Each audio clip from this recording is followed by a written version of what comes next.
السلام علیکم ورحمۃ اللہ وبرکاتہ۔ بسم اللہ الرحمن الرحیم۔ سورہ بقرہ کا رکوع نمبر 32 ہے اور آیت مبارکہ 243 ہے۔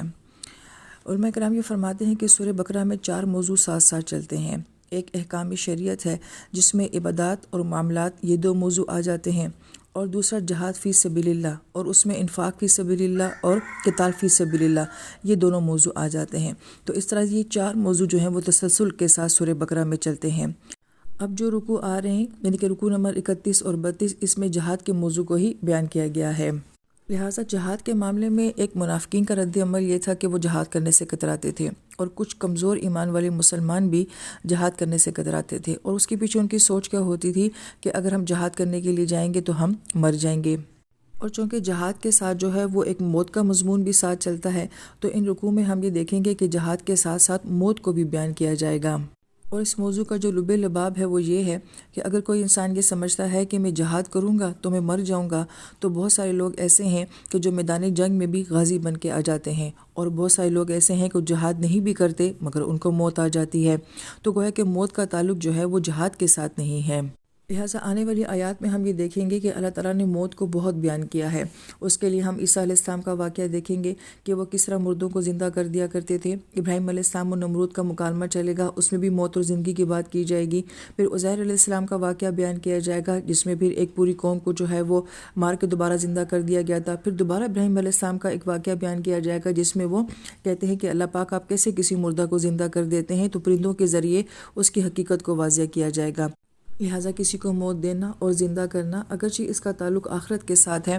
مگر اللہ تعالیٰ نے ہمیں دنیا میں بھی کچھ ایسے واقعات قرآن پاک میں سنائے ہیں کہ اللہ تعالیٰ کے لیے دنیا میں بھی کسی کو موت دے کے دوبارہ زندہ کرنا کوئی مشکل بات نہیں ہے۔ لہٰذا اس آیت مبارکہ میں بھی ایک ایسا ہی واقعہ بیان کیا گیا ہے۔ چونکہ آیت مبارکہ کا آغاز علم طرح سے ہو رہا ہے کہ تم نے نہیں دیکھا، تو علماء کرام فرماتے ہیں کہ اس سے معلوم ہوتا ہے کہ بنی اسرائیل کی قوم کا یہ واقعہ بیان کیا جا رہا ہے، تو بنی اسرائیل اس واقعے سے واقف تھے، تبھی ان کو کہا جا رہا ہے کہ کیا تم نے نہیں دیکھا کہ اس قوم کے ساتھ کیا ہوا تھا۔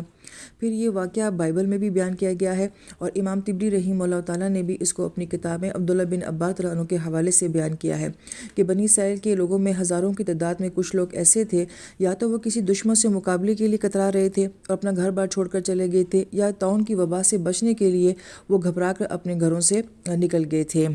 پھر وہ ایسی جگہ پر پہنچتے ہیں جس کو وہ اپنے لیے پناہ گاہ سمجھتے ہیں، تو وہیں پہ اللہ پاک کی طرف سے حکم آ جاتا ہے اور انہیں موت آ جاتی ہے۔ پھر یہاں تک کہ ان کی ہڈیاں بوسیدہ ہو جاتی ہیں، تو وہاں پہ حزقیل علیہ السلام کا گزر ہوتا ہے، اور پھر اللہ تعالیٰ نے ان کو حکم دیا کہ وہ ان ہڈیوں سے خطاب کریں، اور ان کے خطاب کے بعد وہ ہڈیاں پھر سے انسانی شکل میں زندہ ہو کے کھڑی ہو جاتی ہیں۔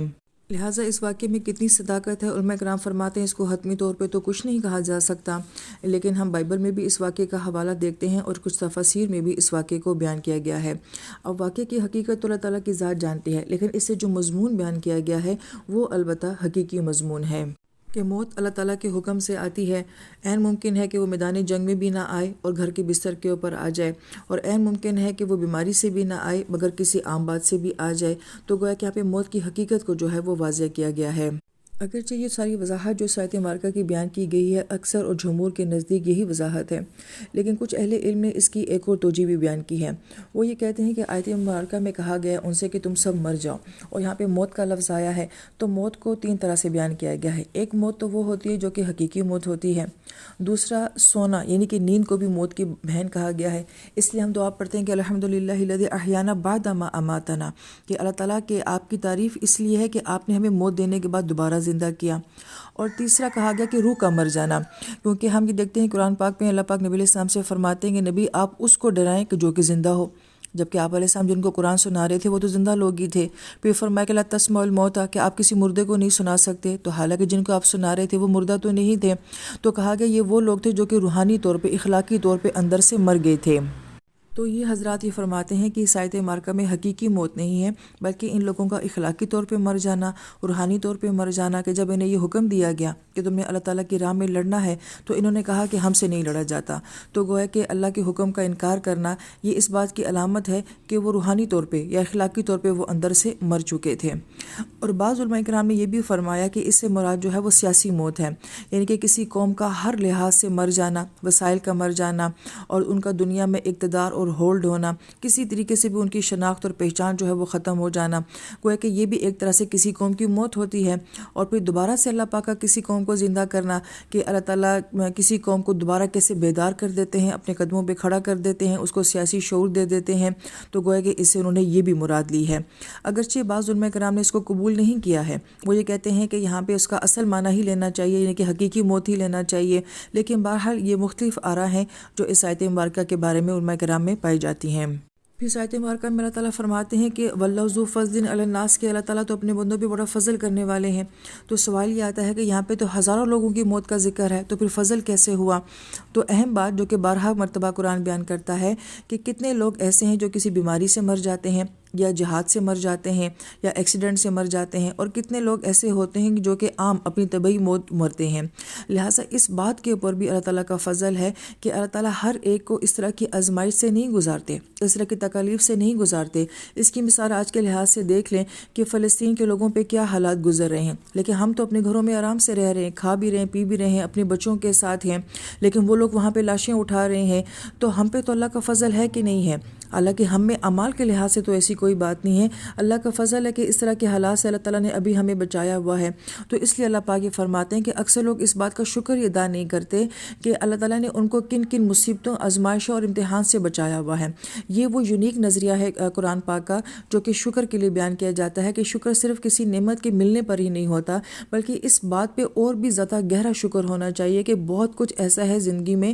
جو کہ اللہ پاک نے ہمیں کسی مشکل پریشانی امتحان میں ڈال کے نہیں دیا، اس پہ بھی اللہ کا شکر ہے۔ تو گویا کہ جب انسان اس سوچ سے شکر ادا کرتا ہے تو انسان کی روح بھی کام جاتی ہے کہ اللہ آپ کا احسان ہے کہ آپ نے مجھے کس کس آزمائش، امتحان اور پریشانی سے بچایا ہوا ہے، اس پہ بھی اللہ آپ کا بہت شکر ہے۔ اور پھر اس شکر کو بیان کرنے کے بعد اگلی آیت مبارکہ میں اللہ پاک فرماتے ہیں کہ اور اللہ تعالیٰ کے راستے میں لڑو اور جان لو کہ اللہ تعالیٰ سننے والے اور جاننے والے ہیں، اس لیے کہ جو انسان شکر کرنے والا ہوگا وہ ایسی آزمائش، امتحان میں بھی کامیاب ہو جائے گا۔ یعنی کہ قاتلو، لڑنا اللہ تعالیٰ کی راہ میں، تو شکر کرنے والے جو ہوتے ہیں اگر ان کی زندگی میں ایسے حالات بھی آ جائیں کہ انہیں اللہ کی خاطر لڑنا پڑے تو وہ لڑ پڑتے ہیں۔ پھر قاتلو کو جہاں پہ جو ہے وہ فعل میں بیان کیا گیا ہے، اس علماء کرام یہ نقطہ بیان کرتے ہیں کہ کسی کام کو فعل میں بیان کرنے کا مقصد یہ ہوتا ہے کہ جب اس کام کی ضرورت پڑے تب تو تمہیں لڑنا پڑے گا، یعنی کہ یہ ہر وقت کا عمل نہیں ہے۔ عبادات میں ہم یہ دیکھتے ہیں کہ وہ تو آپ کی ساری زندگی کے ساتھ ہیں، معاملات آپ کی ساری زندگی کے ساتھ ہیں، مگر جہاد آپ کی ساری زندگی کے ساتھ نہیں ہوتا، اس کی جب جب ضرورت پڑتی ہے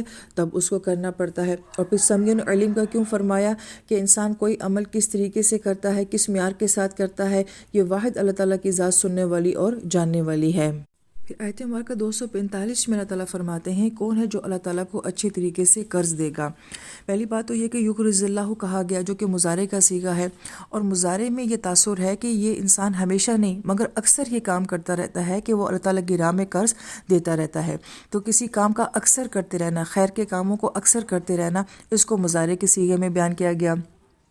پھر یہاں پہ قرض کا لفظ آتا ہے تو قرض کا عربی زبان میں معنی ہوتا ہے کہ چوہا اپنے دانتوں سے جو چیز کتر لیتا ہے، تو کترنے کے بعد جو اس کے دانتوں میں چیز آتی ہے اس کو قراض کہا جاتا ہے۔ تو کتنا خوبصورت اور گہرا کنسیپٹ یہاں پہ یہ دیا جا رہا ہے کہ جو کچھ بھی تم اللہ تعالیٰ کی راہ میں دیتے ہو اس کی حیثیت ہی کیا ہے؟ وہ تو ایک چھوٹی سی کتری ہوئی چیز جو چوہے کے دانتوں میں آتی ہے وہ اتنی حیثیت رکھتا ہے، لیکن اس کے باوجود بھی جب تم یہ اللہ تعالیٰ کی راہ میں دیتے ہو، اور پھر دینا کس انداز کے ساتھ ہے؟ قرضاً حسنا، کہ آپ نے خوبصورت انداز میں وہ نیکی کرنی ہے، یعنی کس طرح سے دیا جا رہا ہے، کس انداز کے ساتھ دیا جا رہا ہے، کس سوچ کے ساتھ دیا جا رہا ہے، اور کتنی خوبصورتی کے ساتھ وہ قرض اللہ تعالیٰ کی راہ میں دیا جا رہا ہے۔ اکثر قرآن پاک میں اللہ تعالیٰ جو ہے وہ اعمال کے ساتھ حسن کا تذکرہ فرماتے ہیں کہ کسی کام کو کرنا تو ہے مگر کتنے خوبصورت طریقے سے کرنا ہے، یہ بار بار بیان کیا جاتا ہے۔ اس کا مطلب ہے کہ نیکی کو حسین بنایا جاتا ہے، خوبصورت بنایا جاتا ہے۔ ان آیت مبارکہ پہ غور کیا جائے تو انسان حیران ہو جاتا ہے کہ یہاں پہ قرض مانگنے والی ذات کون ہے؟ اللہ تعالیٰ کی ذات ہے۔ تو گویا کہ جو اعلیٰ ہے وہ ایک کمزور سے قرض مانگ رہا ہے، اور پھر جو کچھ بھی میرے پاس ہے وہ تو اللہ تعالیٰ کا دیا ہوا ہے، تو گویا کہ جو دے رہا ہے وہ خود ہی مانگ بھی رہا ہے، اور پھر اس مانگنے کے بعد یہ بھی کہا جا رہا ہے کہ وہ واپس لوٹا بھی دے گا۔ حالانکہ ہوتا تو یہ ہے کہ مانگنے والا بے بس ہوتا ہے، کمزور ہوتا ہے، اور وہ پریشان ہوتا ہے کہ میں اس کو واپس لوٹاؤں گا کیسے۔ لیکن یہاں پہ ہر بات جو ہے وہ الٹ بیان کی جا رہی ہے کہ جو طاقتور ہے، جو اعلیٰ ہے، وہ مانگ رہا ہے، پھر وہ واپس کرنے کی بھی بات کر رہا ہے، اور پھر واپس کس طریقے سے کرے گا، یعنی کہ مانگنے والا تو اس پوزیشن میں نہیں ہوتا کہ وہ ڈبل کر کے واپس کرے گا، کیونکہ وہ تو مانگی کمزوری کی وجہ سے رہا ہوتا ہے۔ لیکن یہاں پہ مانگنے والا یہ کہہ رہا ہے کہ میں اس کو دگنا کر کے دے دوں گا۔ فَيُضَاعِفَهُ کا لفظ آ رہا ہے، پھر اس کی مزید تاکید کے لیے اضافاً آ رہا ہے، پھر اس پہ مزید کثیرہ اسم کے ساتھ بیان کیا جا رہا ہے، یعنی کہ دگنا چگنا کر کے وہ ہستی کہہ رہی ہے کہ میں واپس کر دوں گا۔ پھر آیت مبارکہ میں ہے کہ واللہ یقبض و یبسط، اس آیت کے اس حصے میں اس بات کی نفی کی گئی ہے جو ہماری سوچ ہے کہ اگر ہم دیں گے تو کم ہو جائے گا، اگر ہم نہیں دیں گے تو زیادہ ہو جائے گا۔ اللہ پاک اس کو اپنی طرف منسوب کر رہے ہیں کہ رزق میں کمی کا ہو جانا یا اس میں وسعت کا آ جانا، اس میں انسانی عمل کا کوئی دخل نہیں ہے، بلکہ یہ اللہ تعالیٰ کی طرف سے ہوتا ہے۔ پھر یہاں پر ایک اور اہم اور بہت خوبصورت نقطہ بھی کہ قتال کو، انفاق کو ایک جگہ اکٹھا کیوں بیان کیا گیا ہے، اس لیے کہ جب انسان قتال کرتا ہے اپنی جان دیتا ہے، لیکن جب انسان انفاق کرتا ہے، خرچ کرتا ہے، تو تب بھی گویا کہ اپنی زندگی دے رہا ہوتا ہے۔ اگر ایک انسان 5 گھنٹے کام کر کے 1000 روپے کماتا ہے اور وہ اللہ کی راہ میں خرچ کر دیتا ہے، تو گویا کہ اس نے 1000 روپے نہیں دیے، بلکہ اس نے اپنی زندگی کے وہ 5 گھنٹے اللہ تعالیٰ کے نام کر دیے ہیں۔ پھر قتال اور انفاق میں ایک عقلی ربط یہ بھی ہے کہ جب آپ قتال کریں گے تو ظاہر بات ہے اس کے لیے آپ کو آرمی چاہیے، اور آپ کو ہتھیار بھی چاہیے، آپ کو وسائل بھی چاہیے، تو گویا کہ وہاں پہ آپ کو کیا چیز درکار ہوگی، سرمایہ درکار ہوگا، تو اپنے مالوں کو اس انداز سے بھی خرچ کرنا ہوتا ہے۔ پھر آیت مبارکہ کے آخر میں اللہ پاک فرماتے ہیں الیہ ترجعون، کہ تم میری ہی طرف لوٹائے جا رہے ہو۔ تو بڑا عجیب انداز علماء کرام یہ فرماتے ہیں کہ رجع کا مطلب ہوتا ہے اپنی فطرت کی طرف لوٹ جانا، اپنی اصل کی طرف لوٹ جانا، اور پھر اس کو مضارع کے صیغے کے ساتھ بیان کیا جا رہا ہے کہ لمحہ لمحہ تم میری طرف آ رہے ہو، اپنی فطرت کی طرف آ رہے ہو۔ تو گویا کہ انسان کس کا ہے؟ اللہ کا ہے۔ انسان کا مال کس کا ہے؟ اللہ کا ہے۔ تو تم اور تمہارا مال دونوں میرے ہو، اور تم دونوں نے میرے پاس ہی آنا ہے، اور یہ سلسلہ تم ابھی سے دنیا میں ہی شروع کر دو کہ تم اپنی جانیں اور اپنا مال اللہ کو دینا شروع کر دو۔